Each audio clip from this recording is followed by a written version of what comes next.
in the sprawling kingdom of Eldoria, where jagged mountains kissed the clouds and ancient forests whispered secrets of old, reigned King Theron, a man whose name was synonymous with courage.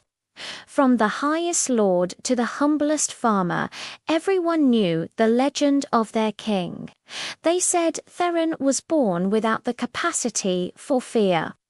As a boy, he'd climbed the treacherous Dragon's Tooth Peak.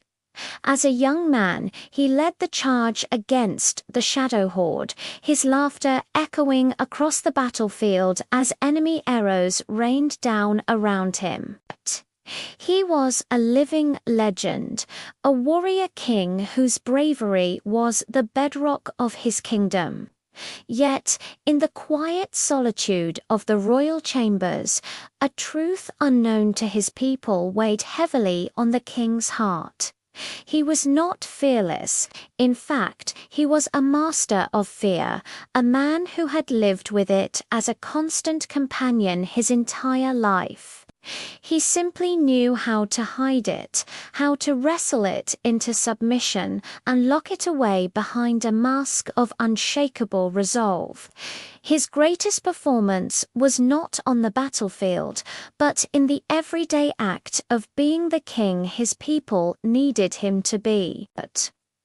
One spring morning, the joyous peal of the citadel bells announced the birth of his firstborn son, Prince George. The kingdom celebrated for a week. Banners flew, wine flowed, and songs were sung of the new heir who would one day inherit his father's legendary courage. But as King Theron stood over the cradle, gazing at the tiny, fragile life within, a new kind of terror, cold and sharp, pierced his soul. It was a fear unlike any he had ever known on the battlefield of fear for his son. What if George wasn't like him? What if he was frail? What if he was scared?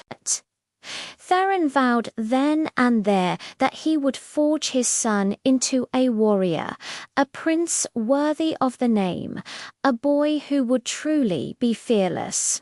As Prince George grew, his father's training was relentless.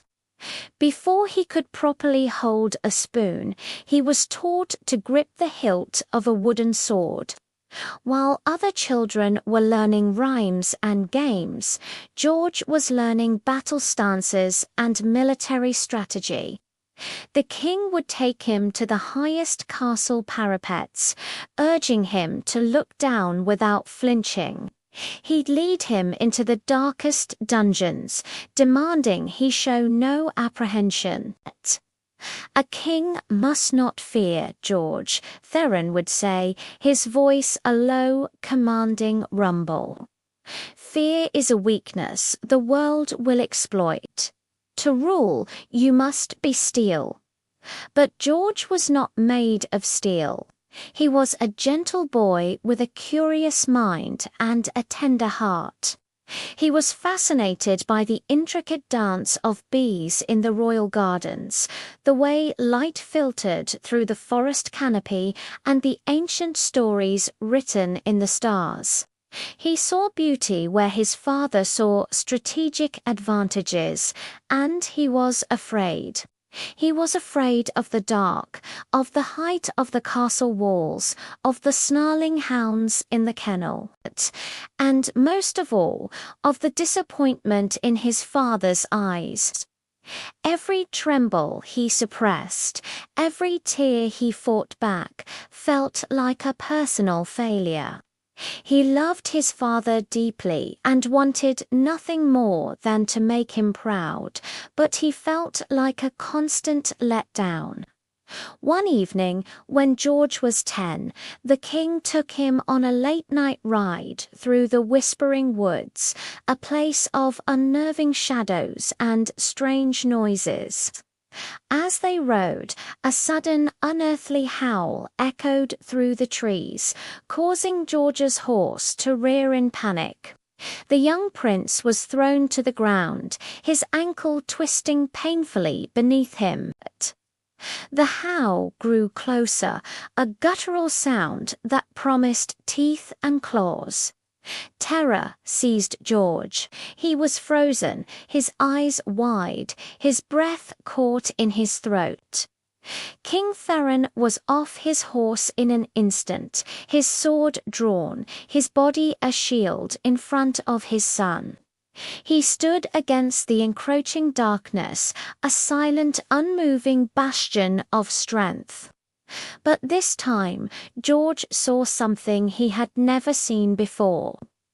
In the faint moonlight, he saw his father's hand, the one holding the greatsword, tremble. It was just for a second, a barely perceptible tremor, but it was there. In that moment, the king's carefully constructed mask of fearlessness slipped, and George saw the man behind the legend. He saw his father, afraid for his son. The source of the howl, a massive, gaunt wolf, lunged from the shadows. Theron met its charge not with a laugh, but with a grim, focused determination. The fight was short and brutal. The king moved with a desperate grace, his blade a silver blur. When it was over, the wolf lay still, and the woods fell silent once more. Theron turned, his chest heaving, and rushed to George's side. He knelt, his royal facade completely gone, replaced by the raw, unvarnished terror of a father. "George, are you hurt? Are you all right?" he asked, his voice shaking. Looking at his father, truly looking at him for the first time, George finally understood. "You were scared," he whispered, not as an accusation, but as a revelation. The king froze, the question hanging in the air between them. For a long moment, he was silent, the weight of a lifetime of pretense pressing down on him. Then, slowly, he nodded. "Yes," he admitted, his voice barely audible. "I was terrified. I am always terrified." They sat there in the quiet woods, the king and the prince, the truth finally laid bare. Theron explained everything. He spoke of the crushing weight of expectation, of the legend he felt he had to embody. He confessed that his bravery wasn't an absence of fear, but a constant battle against it. "Courage, my son," he said, his hand on George's shoulder, "is not being unafraid. It's about being afraid and doing what needs to be done anyway. It's about protecting what you love, despite the terror you feel. That is true strength." That night changed everything. The wall between them crumbled, replaced by a bridge of shared vulnerability. George's training continued, but it was different now. His father still taught him to wield a sword, but he also taught him to understand the fear of his opponent. He taught him strategy, but also the importance of empathy for his soldiers. He showed him how to stand on the high parapets, not to conquer a fear of heights, but to appreciate the scope of the kingdom and the people he would one day protect.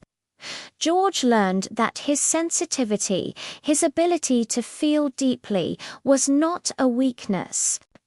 It was a strength, a tool that allowed him to understand his people, to connect with them in a way his father's legend never could. Years passed. George grew into a young man, not a carbon copy of his father, but his own person.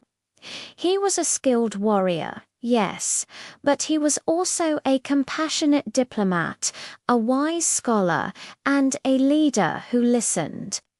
He still felt fear, but he no longer saw it as his enemy. He saw it as a guide, an old friend that reminded him of what was at stake, of what was worth fighting for. When King Theron eventually grew old and frail, the kingdom faced a new threat. A bitter dispute with the neighboring mountain clans, long held at bay by Theron's fearsome reputation, erupted into open conflict. The clans, believing the aging lion had lost his teeth, prepared to invade. Theron was too weak to lead the army, and the Council of Lords was paralyzed by indecision. All eyes turned to Prince George. As George donned his armor, he felt the familiar, cold grip of fear. The lives of his soldiers, the fate of his kingdom, rested on his shoulders. He walked through the barracks, and he didn't give a speech about glorious, fearless victory. Instead, he spoke quietly to his men. He acknowledged their fear, for he could see it in their eyes, and he shared his own.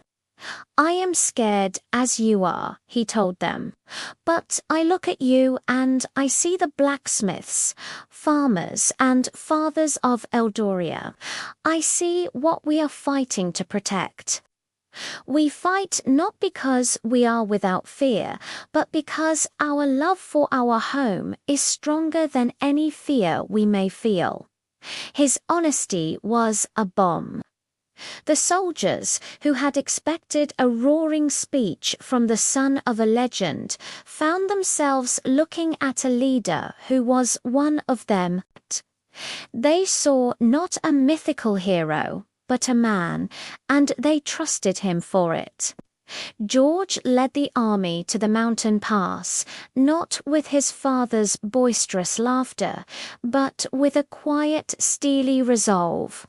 He used his knowledge of the terrain, his understanding of his enemy's mindset, and a clever strategy that valued the lives of his men over a reckless charge.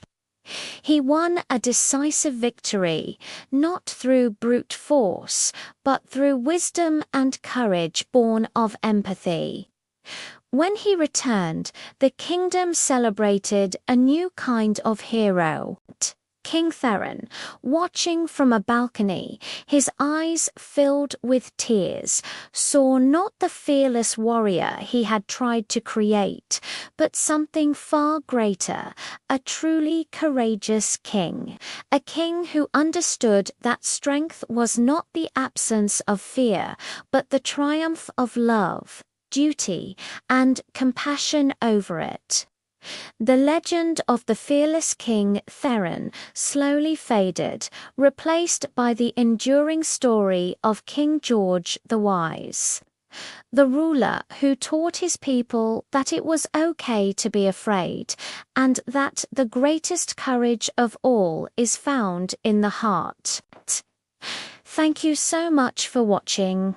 If this story resonated with you, please consider liking the video and subscribing to the channel for more tales of kingdoms, courage, and the human heart. We'll see you next time.